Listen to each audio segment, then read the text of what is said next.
تفویض صدارت کی انجام پذیری کے بعد جیسا کہ آپ کو معلوم ہے کہ آج کی ہماری یہ بارونق مجلس قرآن کریم کی نسبت پر منعقد ہوئی ہے۔ قرآن مقدس اللہ رب العزت کی جانب سے عطا کردہ دنیا کی سب سے بڑی نعمت اور ایک اصیل و عظیم تحفہ ہے۔ آسمان و زمین، چاند و سورج، جگمگاتے ہوئے ستارے، غزے کی پوری دنیا بھی اس کا مقابلہ نہیں کر سکتی۔ قرآن مقدس امت مسلمہ کی روح ہے اور قرآن مقدس اللہ رب العزت کا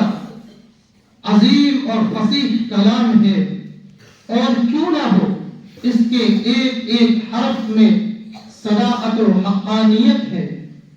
جس کے الفاظ و معانی میں فصاحت و بلاغت کا ٹھاٹھے مارتا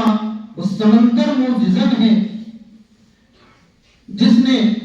درندہ صفت انسانیت کو جھنجھوڑ کر انہیں سعادت مندی کی دولت لازوال سے مالا مال کیا، اور جس نے صحرا کے بدوؤں کو سالار کارواں بنا دیا۔ نہ جانے کتنے شقی اور بدبخت لوگوں کے دلوں کی دنیا بدل کر انہیں سعادت مندوں کی صف کا امام واجب الاحترام بنا دیا۔ کسی شاعر نے کیا ہی خوب کہا ہے، اہل منطق سر بسجدہ رہ گئے، سر بسجدہ رہ گئے، پڑھ لیا فلسفہ جب قرآن کا۔ حاضرین، اب ہم بلا کسی تمہید کے اپنی اس نشست کا آغاز